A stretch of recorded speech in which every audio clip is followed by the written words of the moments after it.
আজ আপনাকে একটা গল্প শোনাচ্ছি।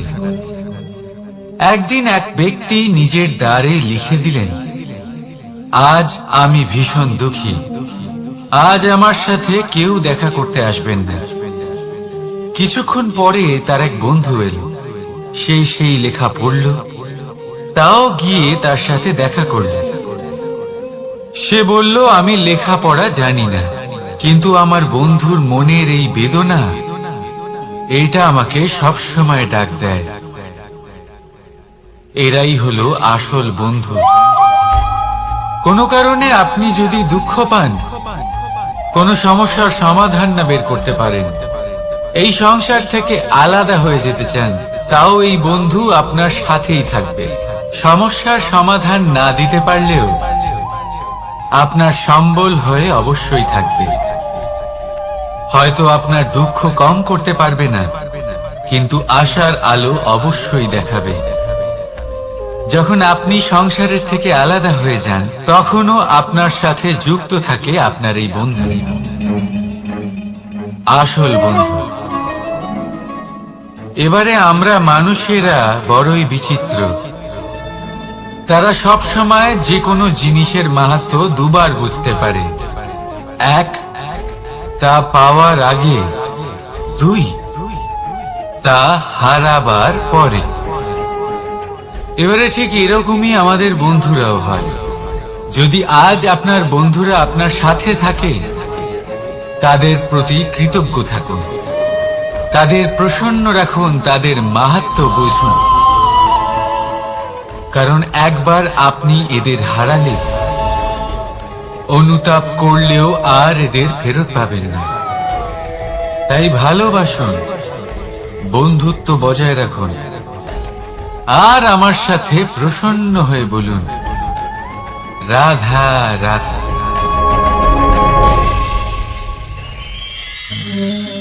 আমাদের মধ্যে বহু মানুষ মাঝে মাঝে নিজেকে অকর্মণ্য মনে করি। ভেবে নিই যে এত চেষ্টা করার পরেও কিছুই পেলাম না, আর হয়তো পরেও কিছুই পাবো না। আর সেই জন্য নিজের জীবনের সমস্ত বোঝা অন্য কারোর কাঁধে চাপিয়ে দিই, নিজের ওপরে বিশ্বাস হারিয়ে ফেলি। কেন বুঝতে পারেন না এই কথাটা, যে যতক্ষণ না পায়ে কোনো কাঁটা ফুটবে, ব্যক্তি কি করে বুঝতে পারবে যে এরপর থেকে নিচে তাকিয়ে চলতে হবে। সূর্যকে নিজে জ্বলতে হয় যাতে বাকিদের প্রকাশ দিতে পারে সে। রাতের অন্ধকারের সাথে লড়াই করার জন্য চন্দ্রিমাকে আকাশে একা উজ্জ্বল হতে হয়। নদী নিজের যাত্রা কি করে করে, নিজের পথ কি করে নির্মাণ করে, সে পাথরের সাথে লড়াই করে তা বানায়। যদি স্বয়ং আপনি নিজের সাহায্য করতে অক্ষম হন, তাহলে নিশ্চিতভাবে আপনার এই জীবন ব্যর্থ হয়ে যাবে। তাই মনে রাখবেন, এই সংসারে নিজের জীবনের ভার নিজের কাঁধেই বহন করতে হয়। অন্যের কাঁধের ওপর শুধুমাত্র পরলোক যাত্রা হয়। সেই জন্য এই সংসারে জীবিত সেই যে আত্মনির্ভর।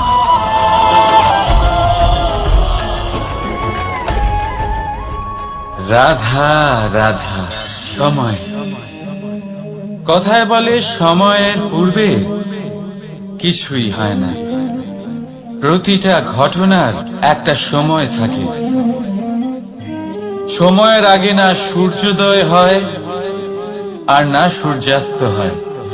সময়ের পূর্বে গাছে না ফুল ফোটে, না ফল ধরে।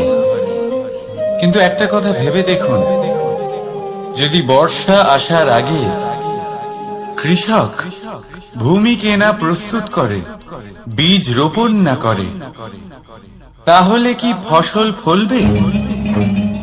যদি কোনো যোদ্ধা যুদ্ধের পূর্বে নিজের অস্ত্রের ধার না দেয়, তাহলে সে যুদ্ধ কি করে লড়বে? এর মানে এটাই হলো যে সময় আপনার যখন আসার তখন অবশ্যই আসবে।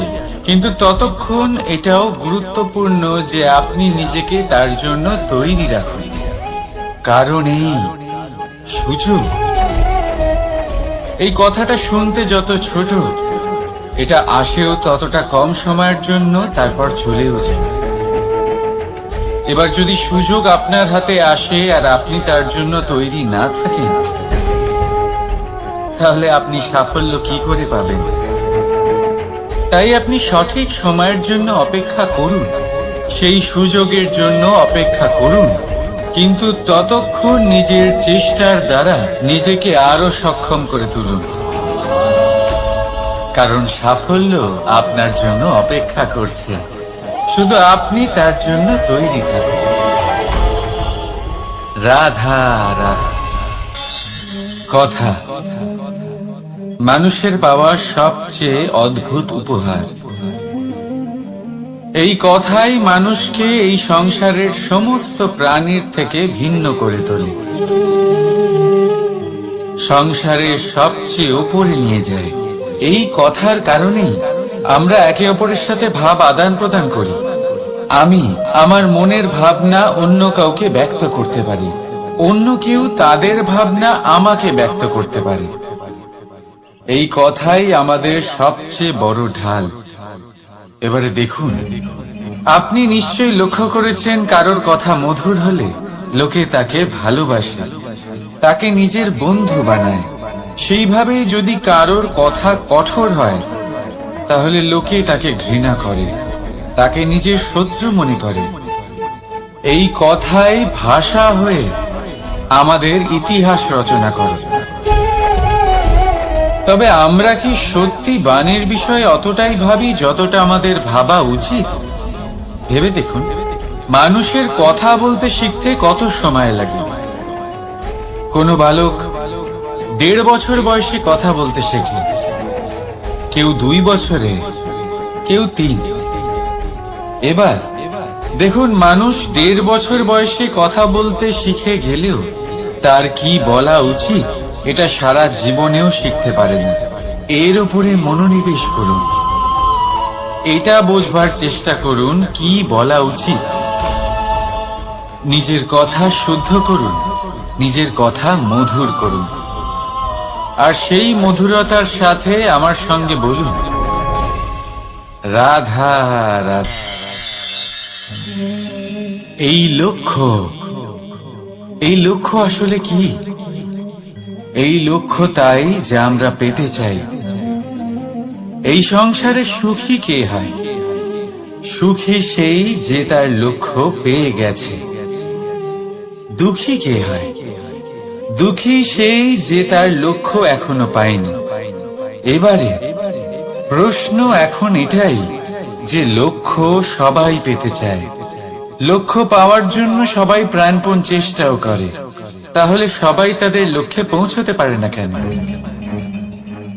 ঠিক আছে, কোথাও না কোথাও কিছু না কিছু কমতি থেকেই যায়, যাই বাধা থাক। আজকে আমি আপনাকে একটা উপায় বলবো এই লক্ষ্য পাওয়ার জন্য। একটা কাগজ নিন, তাতে একটা চিহ্ন বানান, সেটাই হবে আপনার লক্ষ্য। এবারে সেই লক্ষ্যে পৌঁছানোর একটা পথ বানান। এবারে এই যাত্রাকে ভিন্ন ভিন্ন ভাগে বিভাজন করে দিন। এবারে এটা হলো আপনার পরিকল্পনা। এবার এই পরিকল্পনা ক্রমানুসারে আপনি পালন করতে থাকুন, এইটাই হবে আপনার চেষ্টা। এবার এইভাবে যদি আপনি চেষ্টা করতে থাকেন, যাই আপনার কল্পনা হোক না কেন তা বাস্তব অবশ্যই হবে। তাহলে এই কল্পনাকে বাস্তবে রূপান্তরিত করুন। এইভাবেই নিজের পরিকল্পনা পালন করতে থাকুন। আপনার যাই কল্পনা থাকুক বা যাই লক্ষ্য থাকুক, তা বাস্তবে পরিণত হয়ে আপনার হাতে অবশ্যই আসবে। রাধা রাধা। বাবার এক মিত্র ছিলেন, বড়ই দুঃখী ছিলেন, বিপদে পড়েছিলেন। কি করবেন? ব্যবসা ভালোভাবে চলছিল না, বাড়িতে শান্তি ছিল না, সমস্ত জায়গায় ক্ষতি হচ্ছিল। তাই উনি একজন জ্যোতিষীকে দেখালেন। জ্যোতিষী বললেন, আপনার যে বাড়ি আছে সেটা আপনার জন্য অশুভ, আপনার এই বাড়ি পাল্টে ফেলুন। উনি বাড়ি পাল্টে ফেললেন, তবুও ওনার সমস্যার সমাধান হলো না। তারপর একজন জ্ঞানী ব্যক্তি ওনাকে বললেন যে আপনার জামা কাপড়ের যে রং সেটা বিপদকে আমন্ত্রণ জানাচ্ছে, এই জামা কাপড়গুলিকে পাল্টে ফেলুন। উনি সেগুলো পাল্টে ফেললেন, তাও সমস্যার সমাধান হলো না।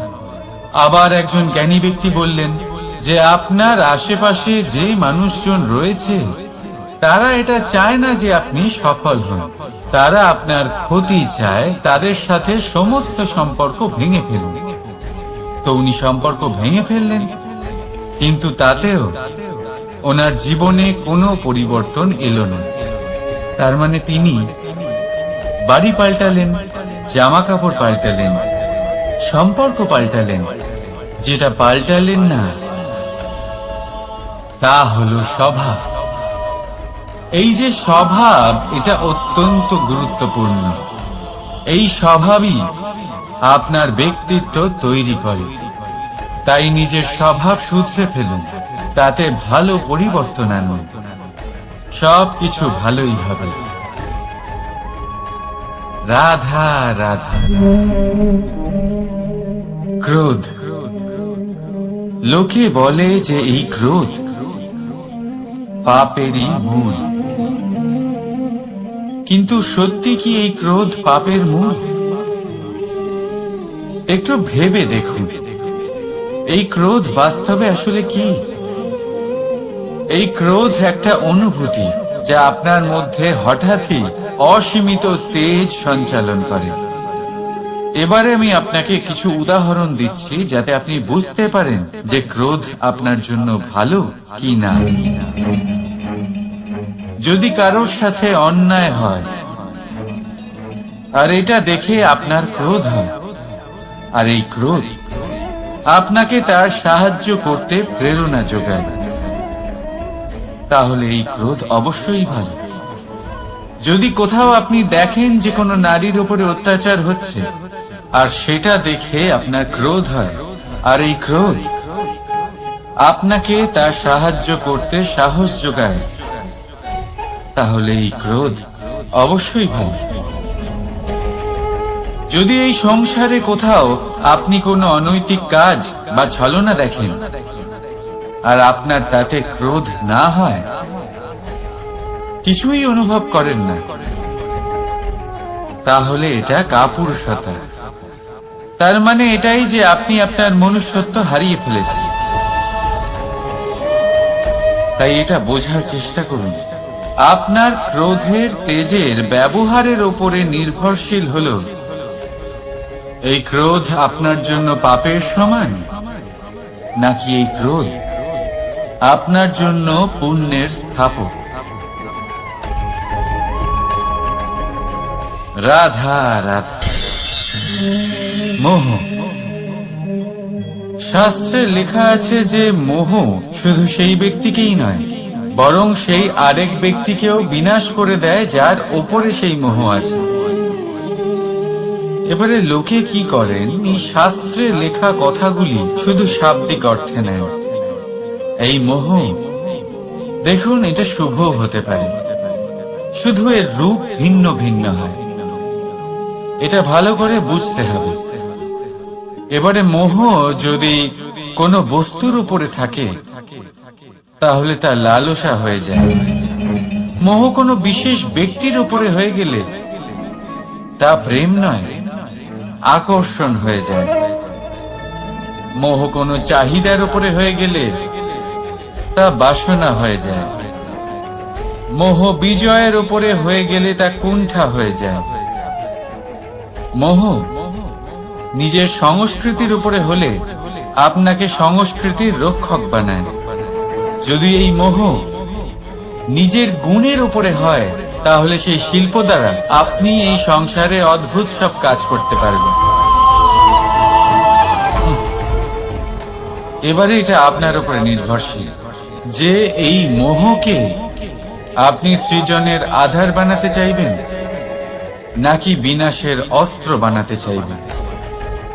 ভেবে দেখুন, সিদ্ধান্ত আপনার। রাধা রাধা।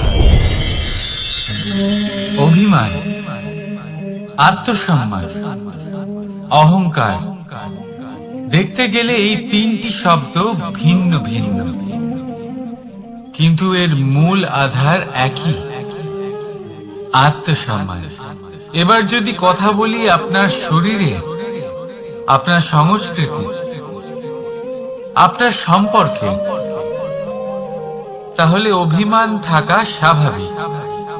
এবার যদি কথা বলি আপনার ব্যক্তিত্ব নিয়ে, আপনার আদর্শ নিয়ে, আপনার বিচারধারা নিয়ে, তাহলে আত্মসম্মান হলো একটা গুণ। যদি এইভাবে বলা হয় যে আমি এই কার্য কারোর সাহায্য ছাড়া, সহযোগিতা ছাড়াও করতে পারি, তাহলে এটা আত্মসম্মান, আর এটা সঠিক। যদি এভাবে বলা হয় যে আমি এই কার্য কারোর সাহায্য ছাড়াই বা কারোর সহযোগিতা ছাড়াই করে ফেলেছি, তাহলে এটা অভিমান, এটাও সঠিক। কিন্তু এই কার্য শুধুমাত্র আমিই করতে পারি আর কেউ নয়, এটা অহংকার। তাহলে এই শব্দ এবং তার অর্থ বোঝার চেষ্টা করুন। জীবন ধারণের এক নতুন পথ খুঁজে পাবে। রাধা রাধা। সংসারে প্রত্যেক ব্যক্তি কোনো না কোনো রূপে ঈশ্বরকে মানে। কেউ মূর্তি রূপে, তো কেউ তত্ত্ব রূপে, কেউ ভাবনা রূপে, আবার কেউ স্বভাব রূপে। কেউ নিজের মধ্যে পরমাত্মা খোঁজে, আবার কেউ অন্যের মধ্যে। কারোর কাছে জ্ঞানই পরমাত্মা। সংসারে প্রত্যেক মানুষই কোনো না কোনো রূপে তার ঈশ্বরকে পেয়েই যান। কিন্তু একটা কথা বলবো, ঈশ্বর প্রথমেই নিজের একটা স্বরূপ পৃথিবীতে আপনার কাছে পাঠিয়ে দিয়েছেন। সেই স্বরূপ হলো আপনার মাতা, আপনার মা। সেই মা যিনি আপনাকে জন্ম দিয়েছেন, আপনাকে বাঁচতে শিখিয়েছেন, আপনাকে সংস্কার দিয়েছেন। যদি আপনি কখনো কোনো অনুচিত পথে অগ্রসর হয়েছেন, তখন তিরস্কার করে আপনাকে সঠিক পথে এনেছেন। যদি আপনি এই সংসারে অসফল হয়েছেন, তখন তার আঁচলের উষ্ণতা দিয়ে আপনাকে আশ্বাস জুগিয়েছেন। সেই সমস্ত কাজ করেন এই মা, যা ঈশ্বরও করেন। সেই জন্য মনে রাখবেন যে এই সংসারে আপনার সবচেয়ে প্রথম ঈশ্বর যদি কেউ থাকে, তাহলে তা আপনার মা। প্রত্যেক প্রতিমাতেই ঈশ্বর নাই থাকতে পারে, কিন্তু প্রত্যেক মায়ের মধ্যে ঈশ্বর অবশ্যই থাকে। রাধা রাধা। আপনি নিশ্চয়ই দেখে থাকবেন যে প্রদীপের নিচে অন্ধকার থাকে। যে প্রদীপ সংসারকে আলোকিত করে, সেই প্রদীপের নিচেই অন্ধকার। এবারে অনেক মানুষ আছে যারা এই বিষয়টা এইভাবে দেখে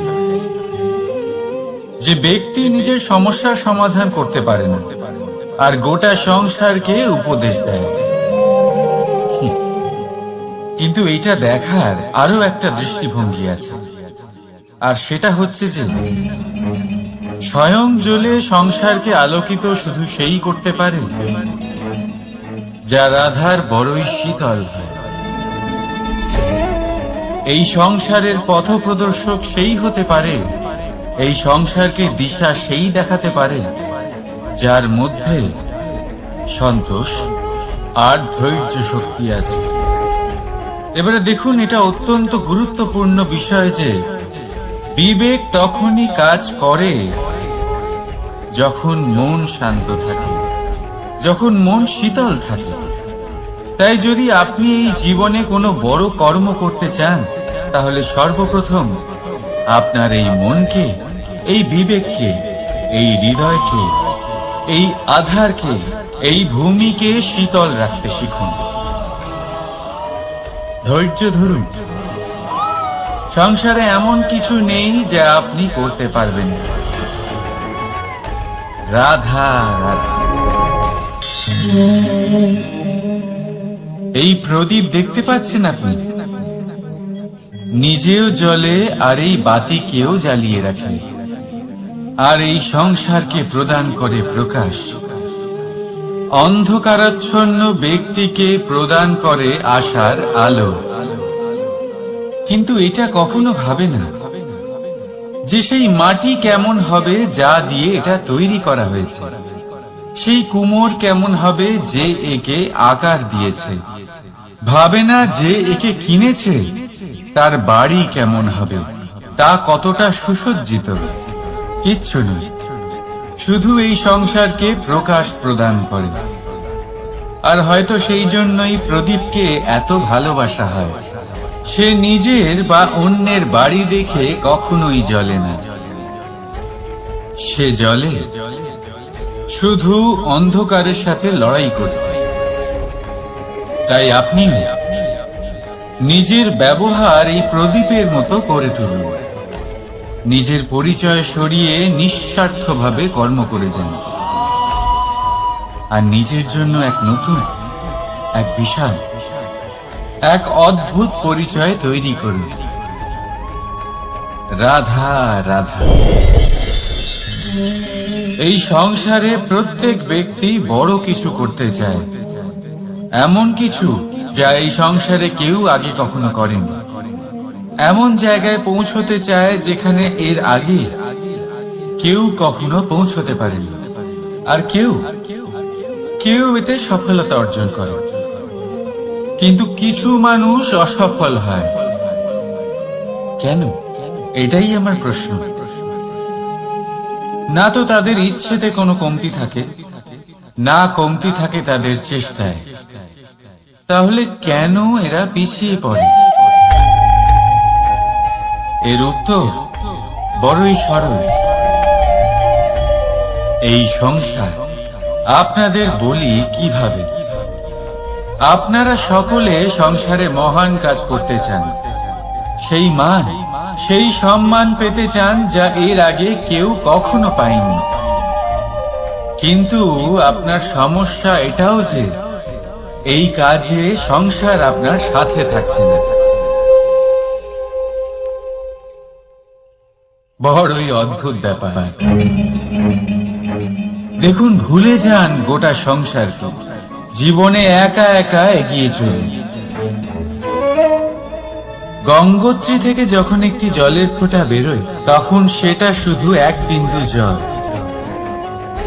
তারপরে যখন সে তার যাত্রা শুরু করে অন্য জলের ফোঁটার সাথে মিশে, তখন সে স্রোতে পরিণত হয়, গঙ্গাতে পরিণত হয়।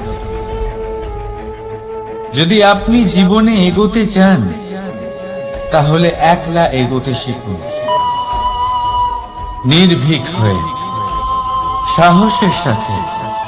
ধনাত্মক চিন্তা নিয়ে জীবনে এগিয়ে চলুন, একা এগিয়ে চলুন, আর দেখবেন সেই মান, সেই সম্মান আপনার জন্যই অপেক্ষা করে আছে। রাধা রাধা। কর্ম। মানুষ সর্বদা কর্ম করতে থাকে, আর এই কর্মের জন্যই সে মান, সম্মান, ধন, প্রতিষ্ঠা লাভ করে। এবার মানুষ সবসময় চেষ্টা করে যাতে সে ভালো কর্ম করে যায়। তাহলে আপনাকে বলি, শুধু ভালো কর্ম করাই আবশ্যক নয়, তার থেকে বেশি জরুরি হলো এই খারাপ কর্মকে বোঝা আর তার থেকে দূরে থাকা। কারণ যখনই আপনি কোনো সঠিক কাজ করেন বা ভালো কাজ করেন, কেউ তা মনে রাখে না। কিন্তু এই সংসারে বিষয়টা হলো এরকম, আপনি একটা খারাপ কর্ম করুন আর সেটা সবার মনে থাকে। এই খারাপ কর্ম কাজলের এক কৌটোর মতো হয়, আপনি যতই চেষ্টা করুন বাঁচিয়ে ব্যবহার করার, কিন্তু এই কালিমা কোথাও না কোথাও অবশ্যই লেগে থাকে। সেই জন্য জীবনে ভালো কর্ম অবশ্যই করুন, কিন্তু তার থেকেও বেশি জরুরি হলো এই খারাপ কর্মের থেকে দূরত্ব বজায় রাখা। আর এটা অবশ্যই করবেন। রাধা রাধা। সংসারে সমস্ত জায়গায় এই ব্যবসা চলতে থাকে। কিছু পাওয়ার জন্য কিছু দিতে হয়, লাভের জন্য কিছু বিনিয়োগ করতে হয়। যদি কারোর অনুভূতি জানতে হয়, তাহলে নিজের অনুভূতিকে ব্যয় করতেই হবে। এবার দেখুন না, কারোর আসল চেহারা যদি জানতে হয়, তাকে স্বাধীনতা দিয়ে দেখুন। যদি কারোর মনের শুদ্ধতা জানতে হয়, তাহলে তাকে ঋণ দিন। যদি কারোর গুণ জানতে হয়, তাহলে তার সাথে একসঙ্গে বসে ভোজন করুন। যদি কারোর ধৈর্যের পরীক্ষা নিতে হয়, তাহলে তাকে তার প্রিয় কাজ করতে বারণ করে দেখুন। যদি কারোর ভালো দিক জানতে হয়, তাহলে তার থেকে পরামর্শ নিয়ে দেখুন। এক অনুভূতির বদলে অন্য এক অনুভূতি বিনিময় করতে হয়। কিন্তু এই সংসারে একটাই এমন অনুভূতি আছে, যেটা দেখার জন্য, যেটা পাওয়ার জন্য আপনাকেও ঠিক সেই অনুভূতিটাই দিতে হবে। আর সেটা হলো প্রেম। যদি কারোর ভালোবাসা দেখতে হয়, তাহলে তাকে নিঃস্বার্থ ভালোবাসা দিন। যদি কারোর থেকে ভালোবাসা পেতে চান, তাহলে তাকে নিঃস্বার্থ পরিশুদ্ধ ভালোবাসা দিন। রাধা রাধা। কথায় আছে, সময়ের পূর্বে আর ভাগ্যের বেশি কেউ কিছুই পায় না। এবার এর মানে কি এটাই যে আপনি শুধুমাত্র সময়ের অপেক্ষা করবেন, সবকিছু নিজের ভাগ্যের উপর আর কপালের উপরে ছেড়ে দেবেন, নিজে কিছুই করবেন না? যদি আপনি এরকম করেন, তাহলে আপনি একটা বস্তু অবশ্যই পাবেন: নিরাশা, অসফলতা। এবারে আপনি বলবেন, যদি সবকিছুই ভাগ্য আর সময়ের উপরে নির্ভরশীল হয়, তাহলে আমরা কি বা করতে পারি? করতে পারেন চেষ্টা, পরিশ্রম। এই চেষ্টাই আপনার জীবনে সেই সময়কে আপনার কাছে টেনে নিয়ে আসে, সেই সময়ে যার অপেক্ষা আপনি করছেন। আর এই ভাগ্য তার সামনেই নত হয়, যে সর্বদা পরিশ্রম করতে থাকে। রাধা রাধা। এই পদ্ম ফুল দেখতে পাচ্ছেন? এর অভ্যেস হলো জলস্তরের ওপরে ভাসা। সেই জন্য জলাশয়ের জলস্তর যখন বৃদ্ধি পায়, এই যে ফুলের কাণ্ড দেখছেন, সেটাও বাড়তে থাকে, যাতে এই ফুল জলস্তরের উপরে থাকে। কিন্তু যখন সেই জলাশয়ে জলস্তর নামতে থাকে, সেই কাণ্ড নিজেকে ছোট করতে পারে না, আর এই ফুল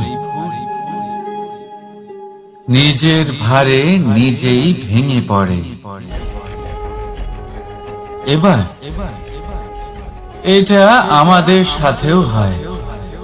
সময়ের সাথে আমরা জীবনে যত সাফল্য পাই, আমাদের জীবনের স্তর বাড়তে থাকে।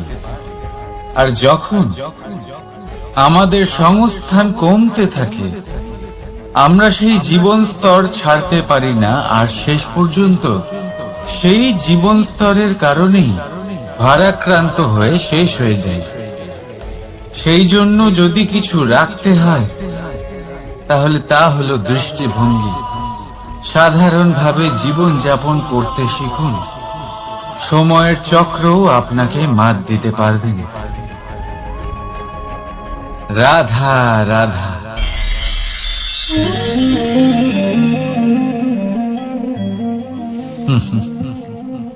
সময়, এই সময় না কোনো ব্যক্তি, না জীব, না বস্তু, তাও সময় জীবিত থাকে।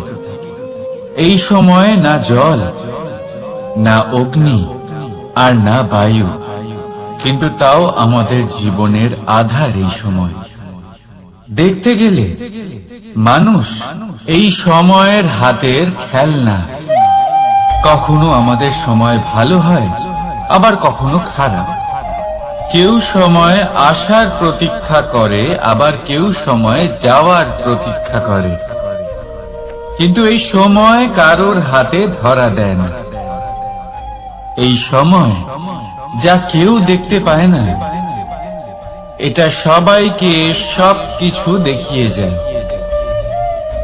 দেখিয়ে যায় যে আপনকে আর পরকে, আমাদের শুভাকাঙ্ক্ষীকে আর ক্ষতিকে যায়, আমাদের মিত্রকে আর আমাদের শত্রুকে।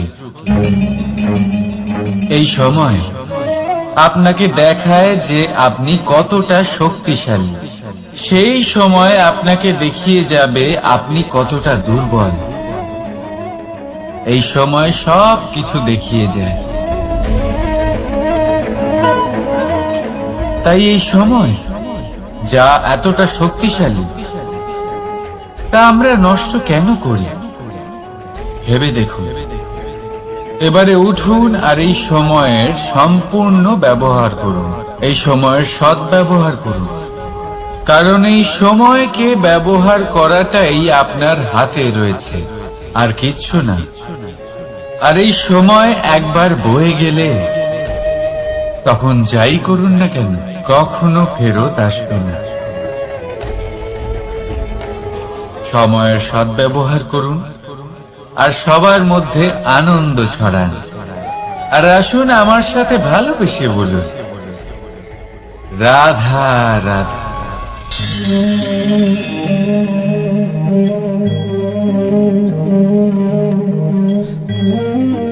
এই জল দেখতে পাচ্ছেন আপনি? এটা ঘোলা জল, এতে ময়লা মিশে আছে।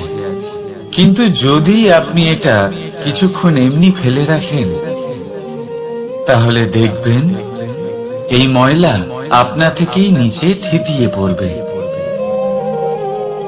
কিন্তু এই পাত্রটা নাড়াতে থাকলে এমনটা হবে না। শান্ত ছেড়ে দেবেন, তবেই এই ময়লা নিজেই নিচে চলে যাবে। ঠিক সেইভাবেই যখন আমাদের জীবনে কোনো সমস্যা আসে, কোনো অশান্তির সৃষ্টি হয়, তখন উত্তেজিত হয়ে পড়লে, নিজের সংযম হারিয়ে ফেললে আমরা এর সমাধান পাব না। শান্ত থাকলে তখনই সমস্যার সমাধান পাব। তাই মনে রাখবেন, ধৈর্য আর সংযম দ্বারা শান্ত মনে বিচার করলে যত বড়ই সমস্যা হোক না কেন, তার সমাধান আপনি অবশ্যই পাবেন।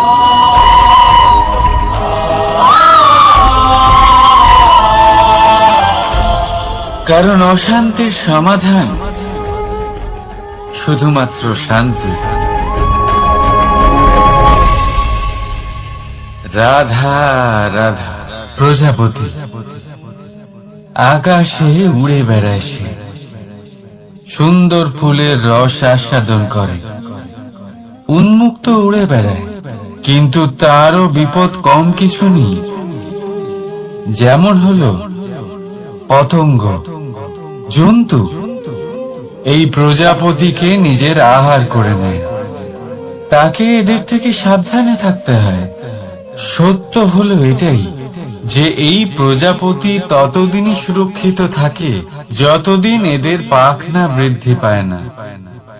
যখন এরা এদের খোলসের মধ্যে থাকে, যখন না কারো দৃষ্টি এদের ওপর পড়ে, আর না কোনো শত্রু এদের আঘাত করতে পারে। কিন্তু তখন তারা বন্ধ থাকে, অবিচল নিশ্চল থাকে। এই সুন্দর সংসার দেখার জন্য, এই সুন্দর আকাশ পাওয়ার জন্য তাকে তার সুরক্ষা ক্ষেত্র থেকে বাইরে বেরিয়ে আসতেই হয়।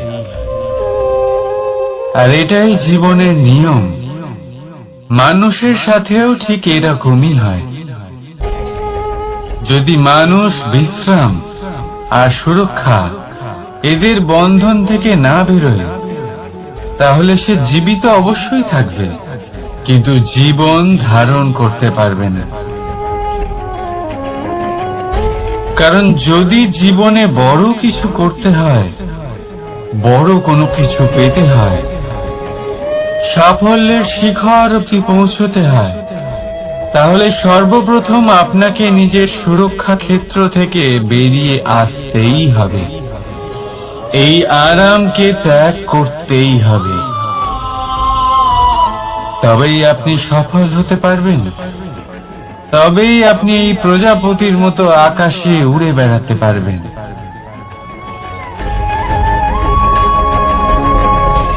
রাধা রাধা। কখনো ভেবে দেখেছেন আমরা জিহ্বার সাথে সাথে কান কেন পেয়েছি? এবার আপনি বলবেন এ তো সহজ কথা, যাতে আমরা কথা বলার সাথে সাথে শুনতেও শিখি। এবারের আরো একটা গুরুত্ব আছে। আগে আমাকে বলুন, নিজের প্রশংসা শুনতে কার না ভালো লাগে? সবারই ভালো লাগে। এটাই হলো মূল কথা। যদি এই কান দিয়ে আপনি নিজের প্রশংসা শুনতে চান, তাহলে সর্বপ্রথম এই জিহ্বা দিয়ে অন্যের প্রশংসা করতে শিখুন। এবার প্রশংসার বিষয়ে একটা অত্যন্ত গুরুত্বপূর্ণ কথা আপনাদের বলি। কখনো যদি কারোর প্রশংসা আপনি করেন, তাহলে সবার আগে সেই ব্যক্তির উৎসাহ বেড়ে যায়। আর তারপর নিজে যদি ভেবে দেখেন, তাহলে নিজের মনেও সন্তুষ্টি আর প্রশান্তি চলে আসে। আর একবার যদি এই মন প্রশান্তিতে ভরে যায়, তারপরে কেউ প্রশংসা করুক বা না করুক, কিচ্ছু যায় আসে না। সেই জন্য সবসময় অন্যের সম্মান করবেন, স্নেহ করবেন, প্রশংসা করবেন, সুখ ভাগ করে নেবেন। যার মধ্যে যেটা ভালো আছে তা বলুন, তাকে মনে করেন তিনিও ভালো, তার উৎসাহ বাড়িয়ে তুলুন। তিনি জীবনে সামনে এগোবেন, আর এই ব্রহ্মাণ্ড আপনাকে কখনো পিছিয়ে থাকতে দেবে না। রাধা রাধা। সত্য এবং অসত্য দুটোর মধ্যে পার্থক্য কি আছে? পার্থক্য হলো অ অক্ষরটার। এবার অ দিয়ে হতে পারে আরম্ভ, অ দিয়ে হতে পারে অন্ত। সত্য হলো সেটা যেখানে সমস্ত পথের আরম্ভ হয়, অসত্য সেটা যেখানে সমস্ত পথের শেষ হয়। এবার এরা চলতে হয়তো পারে না, কিন্তু তাও ছাপ রেখেই যায়। সত্য সেই ছাপ রেখে যায় যা একটা উজ্জ্বল উৎকৃষ্ট উদাহরণ হতে পারে, আর অসত্য সেই উদাহরণ তৈরি করে যা একটা কলঙ্কিত ইতিহাস তৈরি করে। এখন আপনি আগামী সময়ের জন্য কেমন ছাপ রেখে যাবেন, এই সিদ্ধান্ত পুরোপুরি আপনার। রাধা রাধা। চলুন একটা প্রশ্ন করি। কোন মানুষকে জিজ্ঞাসা করবেন যে সে মূর্খ, অলস, বিবেকহীন, অসফল, এইসব বিশেষণ দিয়ে নিজেকে পরিচিত করতে চাইবে? না। কাউকে জিজ্ঞাসা করুন আপনি কি মূর্খ, না। আপনি কি অসফল হয়েছেন? না। আপনি কি বিবেকহীন? না। এবার বলুন, আপনি জীবনে মূর্খ ও বিবেকহীন হবার জন্য কোনো ভালো পরিকল্পনা বানিয়েছেন? উত্তর পাবেন না। কারণ কোনো পরিকল্পনা বানানো হয় না যাতে আপনি মূর্খ বা অসফল হন। মানুষ মূর্খ বা অসফল তখন হন যখন কোনো পরিকল্পনাই থাকে না। দেখুন, একটাই ছোট জীবন, তাকে স্থির করুন যাতে অনেক বেশি সংখ্যক মানুষকে আপনি জুড়ে রাখতে পারেন, অনেক বেশি শান্তি পেতে পারেন, অধিকতর সাফল্য লাভ করতে পারেন, বেশিরভাগ মানুষের পথপ্রদর্শক হয়ে তাদের মঙ্গল করতে পারেন। অসফল হয়ে বাড়িতে বসে থাকার চেয়ে ভালো হলো যে আপনি একটা পরিকল্পনা করে অসফল হন, কারণ তখন আপনার কাছে আরো একটা বিকল্প থাকবে, একটা নতুন পরিকল্পনা বানানো, তাকে সার্থক করা। কারণ এমন কোন পরিকল্পনা তো অবশ্যই থাকবে যা আপনাকে আপনার লক্ষ্যে পৌঁছে দেবে, তাই তো? রাধা রাধা।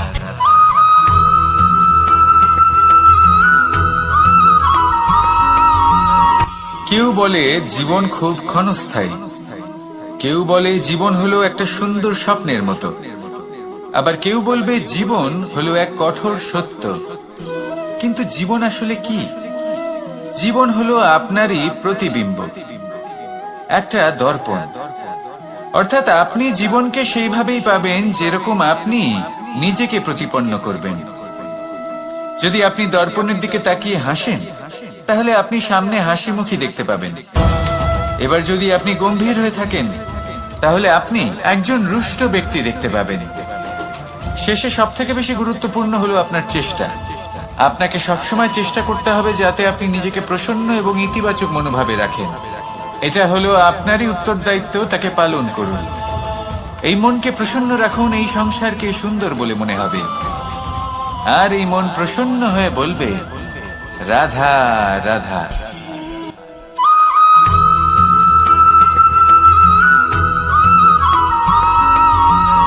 আপনি কখনো কোনো বাজকে নিজের বাসা বানাতে দেখেছেন? এই বাজ যখনই কোনো বাসা বানায় তখন উঁচু গাছের ডালে বা কোনো পর্বতের শিখরে বাসা বানায়, অনেক উচ্চতায়। আর সেখানে তার সন্তানও জন্মগ্রহণ করে। যখন এই সন্তানেরা জন্মায় তখন এই বাজ খুবই ভালোবেসে এবং খুব সাবধানে এদের পালন পোষণ করে। নিজের ঠোঁট দিয়ে তাদের ঠোঁটে খাবার পরিবেশন করে। কিন্তু যেই সেই সন্তানেরা হৃষ্টপুষ্ট হয়ে যায় এবং সেই কথা বাজ নিজে বুঝতে পেরে যায়, সেই বাজ নিজেই সেই বাসা ছিন্ন ভিন্ন করে দেয়। সেই সন্তান যাদের সবেমাত্র ডানা গজিয়েছে, কিভাবে উঠতে হয় তারা জানে না, সেই সন্তানগুলিকে উচ্চতা থেকে ঠেলে দেয়। সেই সন্তান প্রথমে ভয়ভীত হয়ে যায়। তারা সামনে মৃত্যুকে দেখতে পেয়ে ভয়ের কারণে তাদের ডানা ঝাপটাতে থাকে। আর সেই প্রক্রিয়াতেই সেই সন্তানগুলি উড়তে শুরু করে দেয়। এবার এই ঘটনায় আমরা কি শিক্ষা পেতে পারি? এটাই, যদি আপনি মাতা পিতা হন তাহলে নিজের সন্তানকে অবশ্যই স্নেহ করুন, কিন্তু তাদেরকে নিজের আঁচলের তলায় বেঁধে রাখবেন না। যদি আপনি চান আপনার সন্তান জীবনে উন্নতি করুক, তাহলে নিজের মুঠো থেকে তাদের স্বতন্ত্র করে দিন, এই সংসারে সংঘর্ষ করতে দিন। সেই সন্তান নিজেই বুঝতে পারবে যে জন্মের সময় পাওয়া ডানা কি করে ব্যবহার করতে হয়। আর আপনার চোখের সামনে আপনার সন্তান এই আকাশে উড়তে থাকবে। তাহলে আসুন আমার সাথে ভালোবেসে বলুন, রাধা রাধা।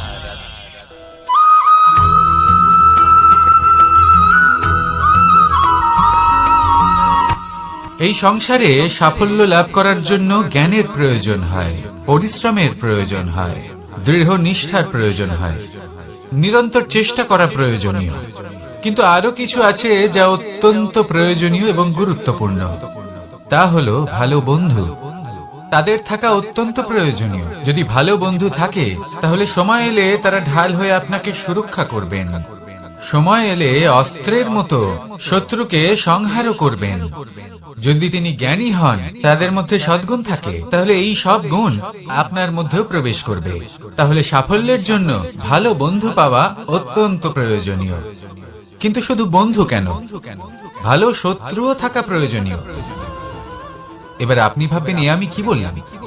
যদি আপনার জীবনেও ভালো অর্থাৎ শক্তিশালী শত্রু থাকে, তাহলে আপনিও শক্তিশালী হতে থাকবেন। এই শত্রু আপনাকে প্রেরিত করবে আরো বেশি শক্তিশালী হয়ে ওঠার। কখনো কোনো হরিণকে দেখুন, তীব্র গতিতে দৌড়তে থাকে। কেন তীব্র গতিতে দৌড়য়? এই কারণে নয় যে কোথাও তার জন্য মধুর ঘাস অপেক্ষা করে রয়েছে, না। সে এই কারণে তীব্র গতিতে দৌড়য় কারণ সেটা না করলে তার পেছনে একটি সিংহ আছে যে ওকে নিজের ভোজন করে ফেলবে। তাই জীবনে বিপদ, সংকট, এই সবকিছুও হলো অত্যন্ত গুরুত্বপূর্ণ। তার সম্মুখীন হতে শিখুন আর আমার সাথে ভালোবেসে বলুন, রাধা রাধা।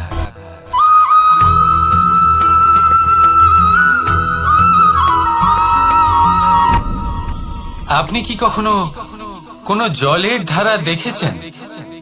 তার সামনে যতই মাটি থাকুক না কেন, যতই কাদা থাকুক না কেন, যখন এই জলের ধারা বইতে আরম্ভ করে দেয়, তাহলে নিজের মনের, নিজের ভাবনার, নিজের জীবনের যত অনাবশ্যক তত্ত্ব আছে, অনুপযোগী অংশ রয়েছে, অর্থাৎ অপরিষ্কার অংশ রয়েছে, তা নিজে থেকেই নির্মল হয়ে উঠবে। আর যেরকম জলের ধারা কখনো থেমে থাকে না, সব সময় বয়ে চলে, সেইভাবে আপনিও কখনোই থামবেন না। সবসময় বয়ে চলুন, এগোতে থাকুন। পথে যদি অনেক বিপদ আসে, সমস্যা আসে, থামবেন না, তার উপর নিরন্তর প্রহার করুন, নিরন্তর প্রয়াস করুন আর অগ্রসর হন। আপনি ভেবে দেখুন, এই জলের ধারা কখনো থেমে থাকে না, সবসময় বয়ে চলে, বিপদের সম্মুখীন হয়ে তাকে সাথে বয়ে নিয়ে চলে। সেই জন্য জলের ধারা, প্রবাহমান এই ধারা, এর থেকে কখনো দুর্গন্ধ আসে না, এতে কখনো ময়লা জমতে পারে না, বরং পালিত হয় সুন্দর প্রাণবন্ত জীবজন্তু, যেমন সুন্দর ছোট মাছ। তাই আপনিও এটাই করুন, কখনো থামবেন না, শুধু চলতে থাকুন, জলের ধারার মতো বইতে থাকুন। আপনি আপনার লক্ষ্য অবশ্যই খুঁজে পাবেন, আর তার সাথে নিজের অন্তরের যে মালিন্য রয়েছে তা আপনি নিজেই নিজের থেকে দূরে করে দেবেন। তাহলে আসুন আর আমার সাথে ভালোবেসে বলুন, রাধা রাধা।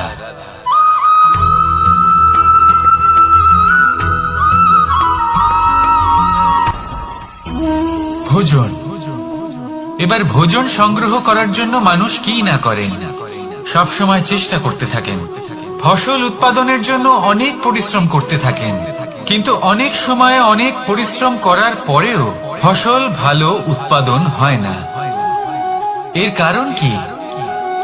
কারণ হলো এটাই যে আপনি পরিশ্রম হয়তো অনেক করেছেন, কিন্তু আপনার নজর তো সেই বীজের দিকে ছিলই না যা আপনি রোপণ করেছেন।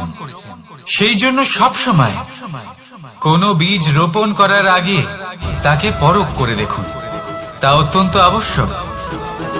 আর সেইভাবেই যখনই কোনো কর্মের প্রশ্ন আসে, তাহলে সেখানে শুধুমাত্র পরিশ্রম যথেষ্ট নয়, সেই কাজের প্রতি আপনার কর্তব্য কি, আপনার উদ্দেশ্য কি, সেটা জানা হলো অত্যন্ত গুরুত্বপূর্ণ। তাই কর্ম করুন, কিন্তু সেই কর্মের প্রতি আপনার যা উদ্দেশ্য তার মাহাত্ম্য বুঝতে চেষ্টা করুন। তাহলে আসুন আমার সাথে ভালোবেসে বলুন, রাধা রাধা।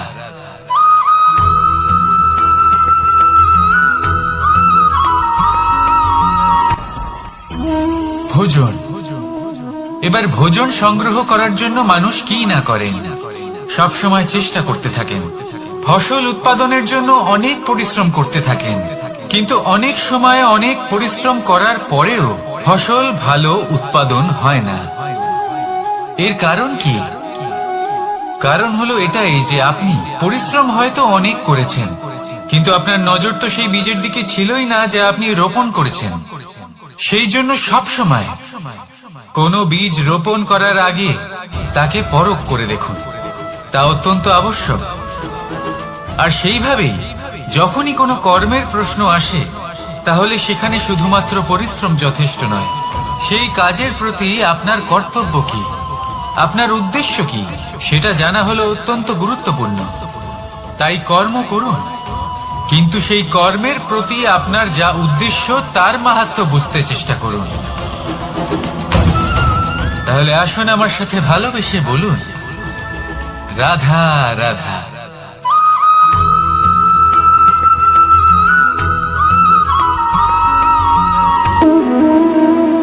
সম্পর্ক হলো আমাদের জীবনের একটি আধার।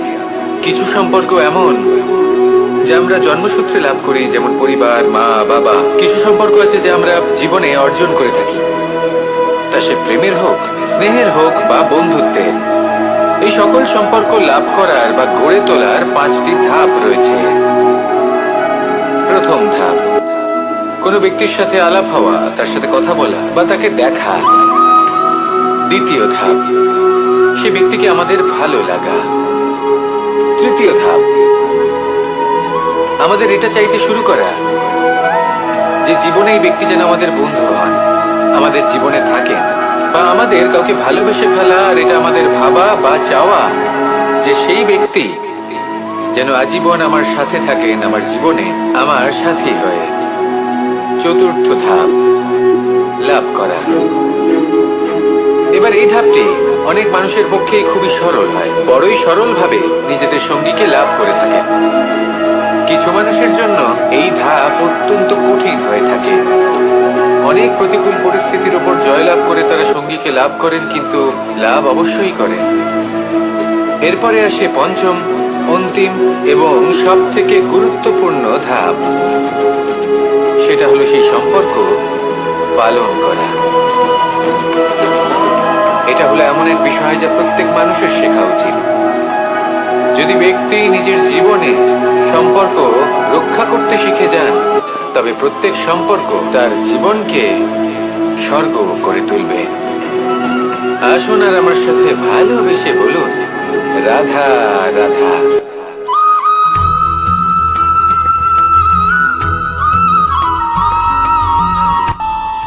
আমাদের মনে যখন কোনো প্রশ্ন ওঠে, কোনো দ্বন্দ্ব জাগে, তখন আমরা যাই আমাদের গুরুর কাছে, আমাদের আরাধ্যের কাছে গিয়ে জিজ্ঞেস করি। এইভাবেই একদিন আমি পৌঁছলাম আমার আরাধ্যের কাছে, আমার মহাদেবের কাছে, আর ওনাকে প্রশ্ন করলাম যে মহাদেব, জীবনে আনন্দ পাওয়ার, উৎসব পালনের, প্রেম ভাগ করে নেবার, জীবনকে উপভোগ করে নেওয়ার সর্বশ্রেষ্ঠ সময় কোনটা? মহাদেব হাসলেন আর উনি বললেন, জীবনে উৎসব পালনের সব থেকে শ্রেষ্ঠ দিন হলো মৃত্যুর ঠিক আগের দিনটা। প্রেম ভাগ করে নেওয়ার সব থেকে শ্রেষ্ঠ মুহূর্ত হলো মৃত্যুর ঠিক আগের মুহূর্ত। জীবনকে উপভোগ করে নেওয়ার সর্বশ্রেষ্ঠ প্রহর হলো মৃত্যুর 1 প্রহর পূর্বে। তখন আমি চমকে গেলাম। আমি বললাম, কিন্তু মহাদেব, মৃত্যু তো অনিশ্চিত, আমরা জানিও না কবে আমাদের মৃত্যু হবে। মহাদেব আবার হাসলেন। উনি বললেন যে যদি আমরা এভাবে জীবন কাটাই যে আমরা জীবনের প্রত্যেক দিন, প্রত্যেক মুহূর্ত, প্রত্যেক প্রহর শেষ বলে মনে করি, তাহলে আমাদের সমস্ত জীবন আনন্দের সাথেই অতিবাহিত হবে। কি বলেন?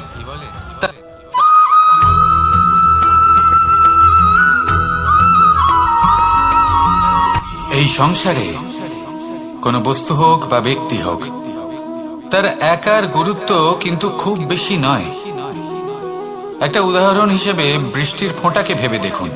যদি একটি বৃষ্টির ফোঁটা হয় তাহলে তার খুব বেশি গুরুত্ব থাকে না, কিন্তু যখন সহস্র বৃষ্টির ফোঁটা মেঘের মধ্যে দিয়ে ঝরে পড়ে, তখন সেটা বর্ষার রূপ ধারণ করে। সেই বর্ষা যা এই প্রকৃতিকে শান্ত করে। সেইভাবেই পাথরের ছোট টুকরো, তার খুব বেশি গুরুত্ব থাকে না, কিন্তু যখন অসংখ্য পাথরের টুকরো একত্রিত হয় তখন তা পর্বতের আকার ধারণ করে। সেইভাবেই কিছু মানুষ যখন একত্রিত হন তখন তৈরি হয় পরিবার, কিছু পরিবার যখন একত্রিত হয় তখন তৈরি হয় সমাজ, যখন অনেক সংখ্যক সমাজ একত্রিত হয় তখন তৈরি হয় রাজ্য।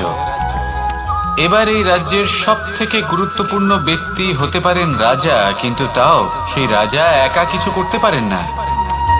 যুদ্ধ লড়ার সময় তারও নিজের সৈন্যদলকে প্রয়োজন পড়ে। কিন্তু এই সংসারে এমন একজন ব্যক্তি আছেন যিনি একাই সব কাজ করতে থাকেন, এবং সেই ব্যক্তি হলেন মা। আমাদের জীবনে একজন পিতার ভূমিকা কিন্তু নিঃসন্দেহে অমূল্য, কিন্তু আমাদের সকলের জীবনে যে ভূমিকা একজন মায়ের তা অন্য কারোর থাকে না। একজন মা একাই সন্তানকে বড় করতে পারেন, সংস্কারী করে তুলতে পারেন, তার জন্য পরিশ্রম করেন। আর এত কিছু কাজ করার পরেও তার কাজের জন্য তিনি প্রশংসা অবশ্য পান না। উল্টে যদি সেই সন্তান অনুচিত পথে চালিত হয়, অনুচিত কর্ম করে, তখন সেই মাকেই অপবাদের পাত্র হয়ে উঠতে হয়। আমাদের জীবনে মায়ের যোগদান কতটা সেটা বুঝুন। আপনাকে বড় করে তোলার জন্য উনি কতটা পরিশ্রম করেছেন সেটা বুঝুন। আজ থেকে, এখন থেকে, এই মুহূর্ত থেকে মাকে সম্মান করতে শিখুন। যখন সময় পাবেন, যখন সুযোগ হবে, তখন তার প্রশংসা করুন, ওনারও ভালো লাগবে। আর মায়ের এই মমতার জন্য, তার এই ভূমিকার জন্য আসুন সবাই মিলে আমরা তাকে প্রণাম করি, আর সকলে মিলে ভালোবেসে বলি রাধা রাধা।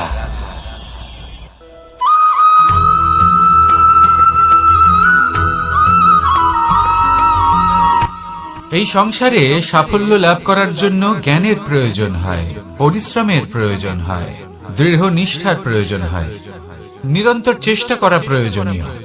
কিন্তু আরো কিছু আছে যা অত্যন্ত প্রয়োজনীয় এবং গুরুত্বপূর্ণ।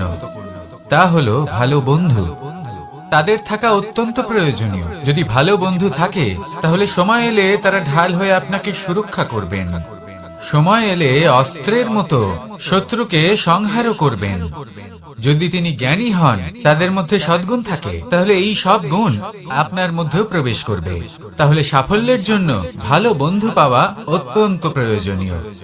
কিন্তু শুধু বন্ধু কেন, ভালো শত্রুও থাকা প্রয়োজনীয়। এবার আপনি ভাববেন, এ আমি কি বললাম? যদি আপনার জীবনেও ভালো অর্থাৎ শক্তিশালী শত্রু থাকে, তাহলে আপনিও শক্তিশালী হতে থাকবেন। এই শত্রু আপনাকে প্রেরিত করবে আরো বেশি শক্তিশালী হয়ে ওঠার। কখনো কোনো হরিণকে দেখুন, তীব্র গতিতে দৌড়তে থাকে। কেন তীব্র গতিতে দৌড়য়? এই কারণে নয় যে কোথাও তার জন্য মধুর ঘাস অপেক্ষা করে রয়েছে, না। সে এই কারণে তীব্র গতিতে দৌড়য় কারণ সেটা না করলে তার পেছনে একটি সিংহ আছে যে ওকে নিজের ভোজন করে ফেলবে। তাই জীবনে বিপদ, সংকট, এই সবকিছুও হলো অত্যন্ত গুরুত্বপূর্ণ। তার সম্মুখীন হতে শিখুন, আর আমার সাথে ভালোবেসে বলুন রাধা রাধা।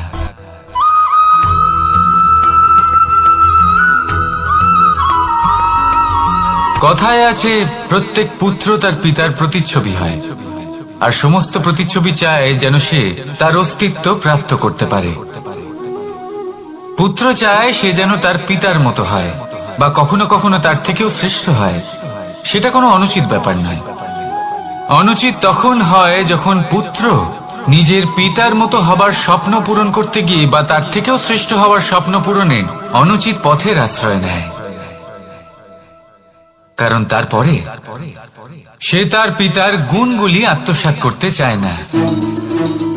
সে শুধুই এটা চায় যে সংসারের চোখে যেন আমি শ্রেষ্ঠ প্রমাণিত হই। এটা অনুচিত।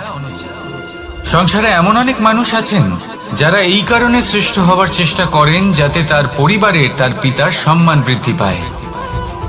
এমনও মানুষ থাকেন, আর এটাই হলো পার্থক্য উদ্দেশ্যের।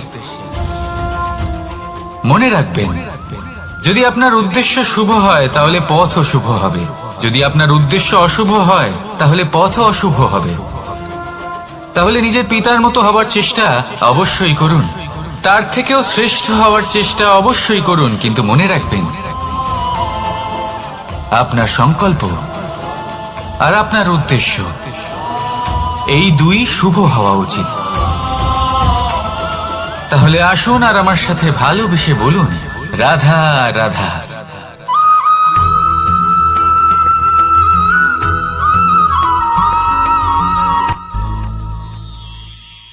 শিশিরের বিন্দু পাতার ওপর পড়ে আর তার গায়ে লেগে থাকে। পাতা তাকে শুষে নিতে পারে না আর শেষ পর্যন্ত সে ঝরে পড়ে যায়। অন্যদিকে রয়েছে মেঘ এবং চাতক। এদের মধ্যে অনেক দূরত্ব থাকে। মেঘ থাকে আকাশে আর চাতক থাকে ধরিত্রীতে। কিন্তু যখন এই মেঘ থেকে বৃষ্টি ঝরে পড়ে, এই চাতক কিন্তু সেই জলই পান করে, নয়তো সে তৃষ্ণার্ত থেকে যায়। এবার অন্যদিকে দেখলাম শিশির বিন্দু আর পাতার এই সম্পর্ক। এরা খুব কাছাকাছি থাকে, ঘনিষ্ঠও থাকে। অন্যদিকে রয়েছে মেঘ এবং চাতকের সম্পর্ক, যাদের মধ্যে অনেক দূরত্ব থাকা সত্ত্বেও তারা খুব ঘনিষ্ঠ, তাই না? এই সারমর্ম খুব সরল। এই নৈকট্য, এই দূরত্ব, তা আপনার সম্পর্কে প্রভাব কিছুতেই ফেলতে পারে না। এই নৈকট্য, এই দূরত্ব, এইসব হলো শুধুমাত্র মনের ব্যাপার। কখনো আপনি অনুভব করেছেন আপনি কারোর থেকে অনেক অনেক দূরে আছেন, অনেক দূরে আছেন, তাও সেই ব্যক্তির প্রতি আপনি টান অনুভব করেন। সেখানে আপনি কারোর সাথে প্রত্যেক দিন অতিবাহিত করেন, সমস্ত জীবন অতিবাহিত করেন, সব থেকে বেশি সময় তার সাথে অতিবাহিত করেন, তাও তার প্রতি সেই টান অনুভব করেন না। এই সংকেত হলো মনের দূরত্বের। তাহলে মনের এই দূরত্ব দূর করুন আর আমার সাথে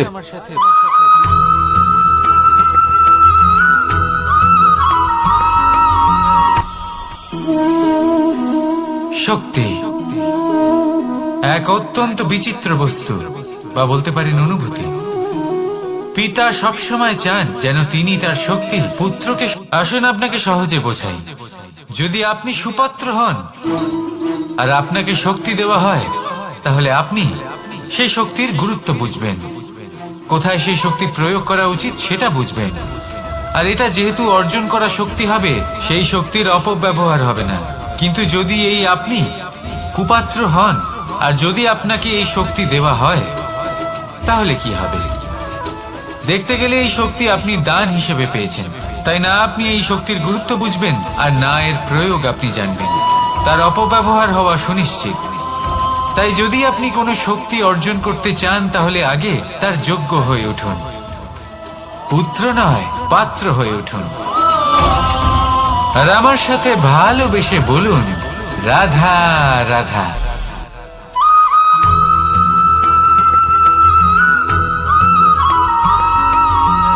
ভালো, শুধু ওনাদের কঠোর ব্যবহার দেখলে আমরা একটু ভয় পেয়ে যাই। এবার ওনাদের এই কঠোর ব্যবহার আমাদের ভালো না লাগলেও অত্যন্ত আবশ্যক, কারণ মাতার থেকে আমরা যে শক্তি লাভ করি তা যেন নিয়ন্ত্রণ হারিয়ে বিধ্বংসী না হয়ে ওঠে। আমরা যেন কোনো কুপথে না চলে যাই, আমরা কখনো যেন দোষ না করে ফেলি। শুধু সেই জন্য পিতা এবং গুরু একটু কঠোর হয়ে ওঠেন, এবং ওনাদের এই কঠোর আচরণ ভবিষ্যতে গিয়ে আমরা অবশ্যই বুঝতে পারি। জীবনে কিছু বছর আমরা এগিয়ে যাই আর তারপর আমরা বুঝতে পারি যে বাবা এবং গুরু আমাদের যথেষ্ট ভালোবাসতেন, কিন্তু ওনাদের ভালোবাসার বহিঃপ্রকাশ আলাদা। প্রয়োজনীয় হলো এটা দেখার, এটা বোঝার যে শুরু থেকে আমাদের প্রতি ওনাদের আচরণ কেমন ছিল। ওনাদের কঠোর হওয়ার পেছনে ওনাদের ভালোবাসাটা বোঝার চেষ্টা করুন, ওনাদের চিন্তাটা বোঝার চেষ্টা করুন, ওনাদের পথপ্রদর্শনের আড়ালে আপনার ভবিষ্যতের জন্য যে পরিকল্পনা ওনারা করেছেন সেটা বোঝার চেষ্টা করুন। তখন আপনারা বুঝতে পারবেন ওনাদের ভালোবাসাকে। আপনার মনের মধ্যে আপনা থেকেই ওনাদের প্রতি সম্মান জেগে উঠবে। নিজের পিতা এবং নিজের গুরু এই দুজনের প্রতি কৃতজ্ঞতা প্রকাশ করুন আর আমার সাথে ভালোবেসে বলুন, রাধা রাধা।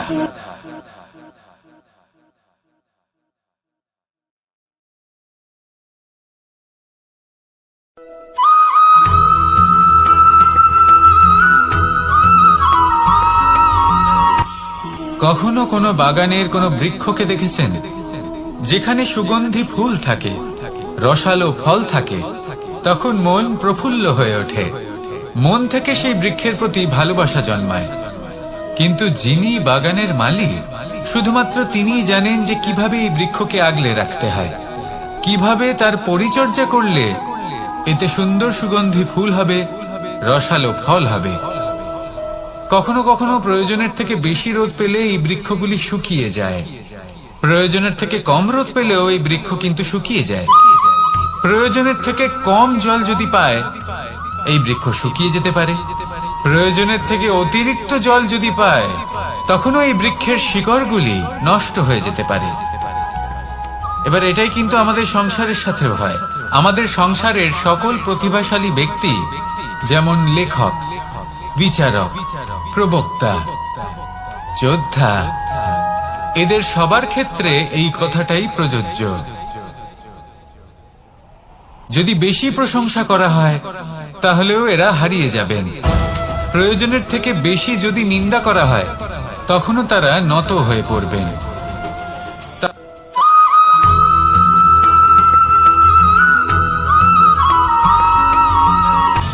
সময়, জীবন, কাল। দেখতে গেলে এই তিনটি শব্দ একটি শব্দেরই সমার্থক শব্দ মনে হয়, কিন্তু এই শব্দগুলির অর্থ কি সমান? কখনোই নয়। হ্যাঁ, এই সময় চলতে থাকে, জীবন চলতে থাকে, কালচক্র চলতে থাকে। এই সময় কেটে যায়, কিন্তু এই জীবন, একে যাপন করতে হয়। কি বলেন? এই জীবনে কিছু করুন বা কিছু না করুন, জীবন এমনি কেটে যাবে, আপনি জানতেও পারবেন না। কিন্তু সেটা আমাদের উদ্দেশ্য নয়, একে যাপন করতে হবে। এই জীবনে প্রেরণা পেতে শিখুন, প্রেরণা দিতে শিখুন, আহ্বান গ্রহণ করতে শিখুন, আহ্বান জানাতে শিখুন, মহান কাজ করতে শিখুন, ধন্যাত্মক বোধ জাগিয়ে তুলুন। জীবন অতিবাহিত করার অর্থ কি তা আপনি শিখে যাবেন। কারণ সময় কেটে যায়, সমস্ত যুগ কেটে যায়, কিন্তু জীবনের রীতি জীবন কাটিয়ে দেওয়া নয়, জীবন যাপন করা। এই জীবন সম্পূর্ণরূপে অনুভব করতে হবে, নতুন পথ বানাতে হবে। এবারে যদি এই জীবন বাঁচার সময় একবার ভেবে দেখুন, যদি মনে প্রেম থাকে, সদ্ভাবনা থাকে, তাহলে কি হবে? এই জীবনকে বাঁচার অনুভূতিটাই অন্যরকম হয়ে যাবে, একটা আনন্দময় অনুভূতি লাভ করবেন। তাহলে এটাই করুন, আর আমার সাথে ভালোবেসে বলুন, রাধা রাধা।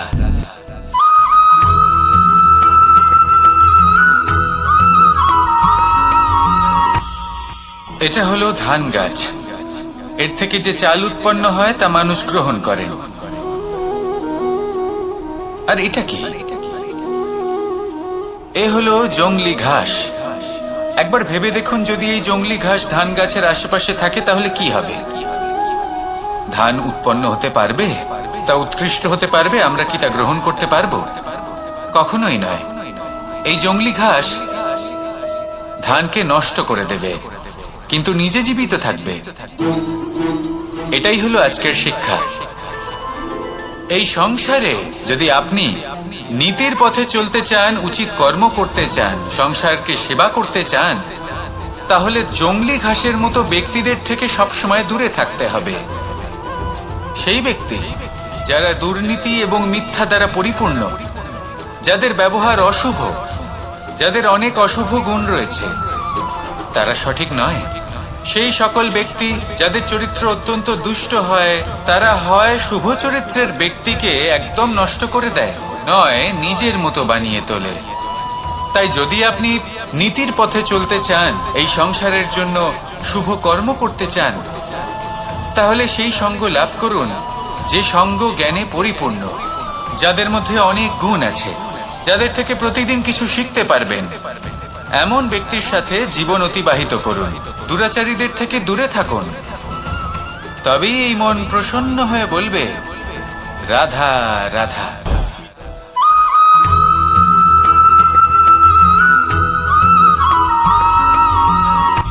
সূচের শেষে একটি ছিদ্র থাকে যার দ্বারা আমরা এই সুতো পরাতে পারি, আর তারপর সূচের সাহায্যে এই সুতো দিয়ে বস্ত্র সেলাই করা যায়। কিন্তু যদি সুতোটা সোজা করে ধরা না হয় তাহলে সূচে কখনো এই সুতো পরানোই সম্ভব নয়। যদি এতে কোনো গিঁট পড়ে তখন তা কখনোই এই ছিদ্র দ্বারা প্রবেশ করা সম্ভব নয়। ঠিক এইভাবেই যদি আপনি কারোর জীবনে প্রবেশ করতে চান, কারোর অন্তরে প্রবেশ করতে চান, তাহলে আপনাকেও সহজ থাকতে হবে।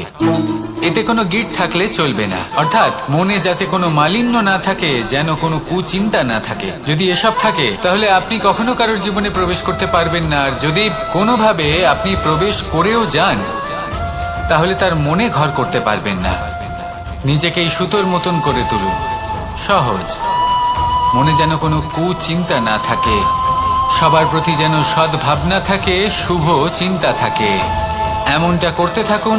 এমন একটা দিন আসবে যেদিন এই সমস্ত সংসারের ব্যক্তির মনে আপনি বাস করবেন, আর তখন এই মন প্রসন্ন হয়ে বলবে, রাধা রাধা।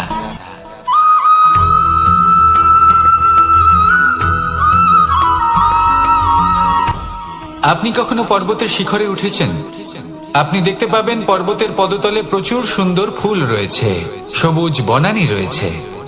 যত আপনি ওপরে উঠতে থাকবেন তত ফুল কমতে থাকবে, সবুজ বনানী কমতে থাকবে।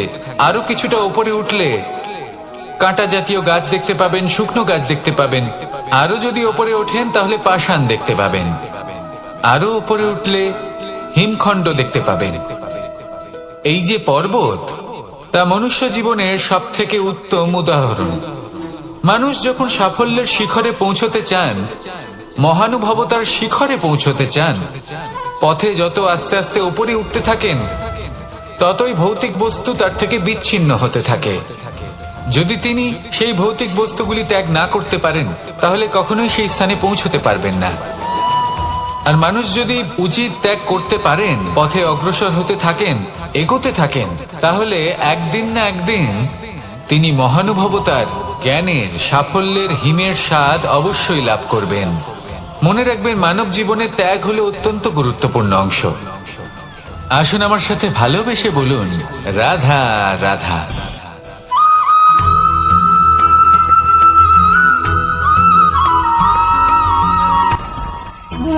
ভোজন। এবার ভোজন সংগ্রহ করার জন্য মানুষ কি না করেন, সব সময় চেষ্টা করতে থাকেন। ফসল উৎপাদনের জন্য অনেক পরিশ্রম করতে থাকেন, কিন্তু অনেক সময় অনেক পরিশ্রম করার পরেও ফসল ভালো উৎপাদন হয় না। এর কারণ কি? কারণ হলো এটাই যে আপনি পরিশ্রম হয়তো অনেক করেছেন, কিন্তু আপনার নজর তো সেই বীজের দিকে ছিলই না যা আপনি রোপণ করেছেন। সেই জন্য সব সময় কোনো বীজ রোপণ করার আগে তাকে পরখ করে দেখুন, তা অত্যন্ত আবশ্যক। আর সেইভাবেই যখনই কোনো কর্মের প্রশ্ন আসে তাহলে সেখানে শুধুমাত্র পরিশ্রম যথেষ্ট নয়, সেই কাজের প্রতি আপনার কর্তব্য কি, আপনার উদ্দেশ্য কি, সেটা জানা হলো অত্যন্ত গুরুত্বপূর্ণ। তাই কর্ম করুন, কিন্তু সেই কর্মের প্রতি আপনার যা উদ্দেশ্য তার মাহাত্ম্য বুঝতে চেষ্টা করুন।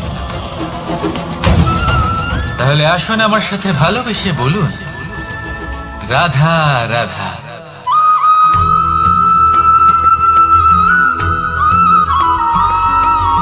বসন্ত ঋতু, এই সময় মন আনন্দে ভরে থাকে।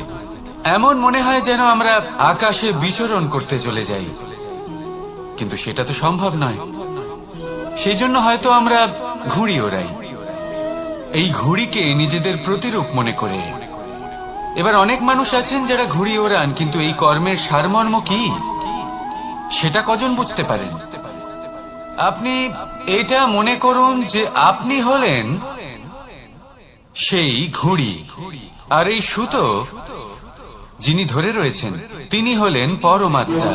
আর এই সুতো যেখান থেকে শুরু হয় সেই লাটাই হলো আমাদের কর্মচক্র। এবার আপনি নিজেই অনুমান করুন যে এই উড়ান কার ওপর নির্ভরশীল, পরমাত্মার ওপর আর আপনার কর্মের ওপর।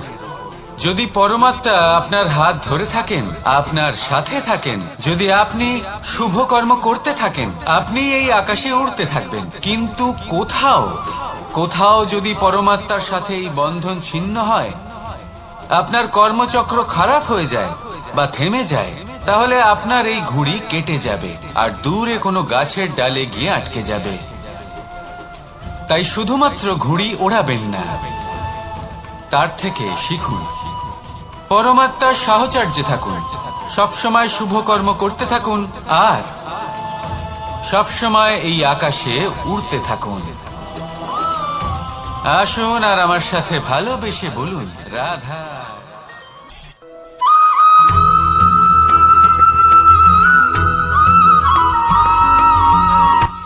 এই সংসারে সাফল্য লাভ করার জন্য জ্ঞানের প্রয়োজন হয়, পরিশ্রমের প্রয়োজন হয়, দৃঢ় নিষ্ঠার প্রয়োজন হয়, নিরন্তর চেষ্টা করা প্রয়োজনীয়।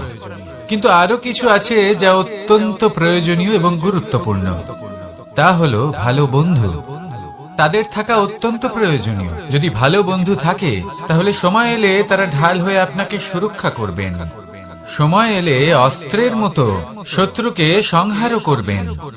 যদি তিনি জ্ঞানী হন, তাদের মধ্যে সদ্গুণ থাকে, তাহলে এই সব গুণ আপনার মধ্যেও প্রবেশ করবে। তাহলে সাফল্যের জন্য ভালো বন্ধু পাওয়া অত্যন্ত প্রয়োজনীয়। কিন্তু শুধু বন্ধু কেন, ভালো শত্রুও থাকা প্রয়োজনীয়। এবার আপনি ভাববেন, আমি কি বললাম? যদি আপনার জীবনেও ভালো অর্থাৎ শক্তিশালী শত্রু থাকে, তাহলে আপনিও শক্তিশালী হতে থাকবেন। এই শত্রু আপনাকে প্রেরিত করবে আরো বেশি শক্তিশালী হয়ে ওঠার। কখনো কোনো হরিণকে দেখুন, তীব্র গতিতে দৌড়তে থাকে। কেন তীব্র গতিতে দৌড়য়? এই কারণে নয় যে কোথাও তার জন্য মধুর ঘাস অপেক্ষা করে রয়েছে, না। সে এই কারণে তীব্র গতিতে দৌড়য় কারণ সেটা না করলে তার পেছনে একটি সিংহ আছে যে ওকে নিজের ভোজন করে ফেলবে। তাই জীবনে বিপদ, সংকট, এই সবকিছুও হলো অত্যন্ত গুরুত্বপূর্ণ। তার সম্মুখীন হতে শিখুন আর আমার সাথে ভালোবেসে বলুন, রাধা রাধা।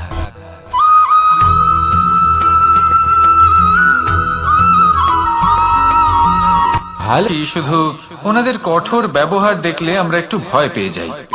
এবার ওনাদের এই কঠোর ব্যবহার আমাদের ভালো না লাগলেও অত্যন্ত আবশ্যক, কারণ মাতার থেকে আমরা যে শক্তি লাভ করি তা যেন নিয়ন্ত্রণ হারিয়ে বিধ্বংসী না হয়ে ওঠে। আমরা যেন কোনো কুপথে না চলে যাই, আমরা কখনো যেন দোষ না করে ফেলি। শুধু সেই জন্য পিতা এবং গুরু একটু কঠোর হয়ে ওঠেন এবং ওনাদের এই কঠোর আচরণ ভবিষ্যতে গিয়ে আমরা অবশ্যই বুঝতে পারি। জীবনে কিছু বছর আমরা এগিয়ে যাই আর তারপর আমরা বুঝতে পারি যে বাবা এবং গুরু আমাদের যথেষ্ট ভালোবাসতেন, কিন্তু ওনাদের ভালোবাসার বহিঃপ্রকাশ আলাদা। প্রয়োজনীয় হলো এটা দেখার, এটা বোঝার যে শুরু থেকে আমাদের প্রতি ওনাদের আচরণ কেমন ছিল।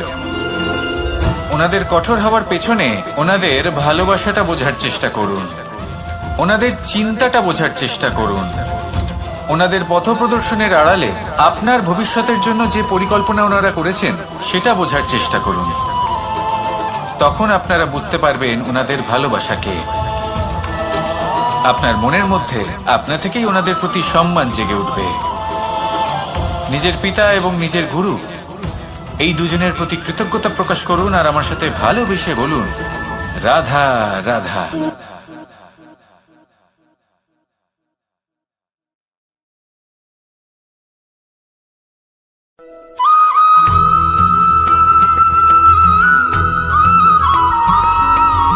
কথায় আছে, প্রত্যেক পুত্র তার পিতার প্রতিচ্ছবি হয়, আর সমস্ত প্রতিচ্ছবি চায় যেন সে তার অস্তিত্ব প্রাপ্ত করতে পারে।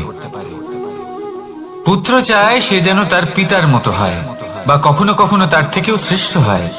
সেটা কোনো অনুচিত ব্যাপার নয়। অনুচিত তখন হয় যখন পুত্র নিজের পিতার মতো হবার স্বপ্ন পূরণ করতে গিয়ে বা তার থেকেও শ্রেষ্ঠ হওয়ার স্বপ্ন পূরণে অনুচিত পথের আশ্রয় নেয়। কারণ তারপরে সে তার পিতার গুণগুলি আত্মসাৎ করতে চায় না। সে শুধুই এটা চায় যে সংসারের চোখে যেন আমি শ্রেষ্ঠ প্রমাণিত হই। এটা অনুচিত। সংসারে এমন অনেক মানুষ আছেন যারা এই কারণে শ্রেষ্ঠ হওয়ার চেষ্টা করেন যাতে তার পরিবারের, তার পিতার সম্মান বৃদ্ধি পায়। এমনও মানুষ থাকেন, আর এটাই হলো পার্থক্য উদ্দেশ্যের। মনে রাখবেন, যদি আপনার উদ্দেশ্য শুভ হয় তাহলে পথও শুভ হবে, যদি আপনার উদ্দেশ্য অশুভ হয় তাহলে পথও অশুভ হবে। তাহলে নিজের পিতার মতো হবার চেষ্টা অবশ্যই করুন, তার থেকেও শ্রেষ্ঠ হওয়ার চেষ্টা অবশ্যই করুন, কিন্তু মনে রাখবেন আপনার সংকল্প আর আপনার উদ্দেশ্য এই দুই শুভ হওয়া উচিত। তাহলে আসুন আর আমার সাথে ভালোবেসে বলুন, রাধা রাধা।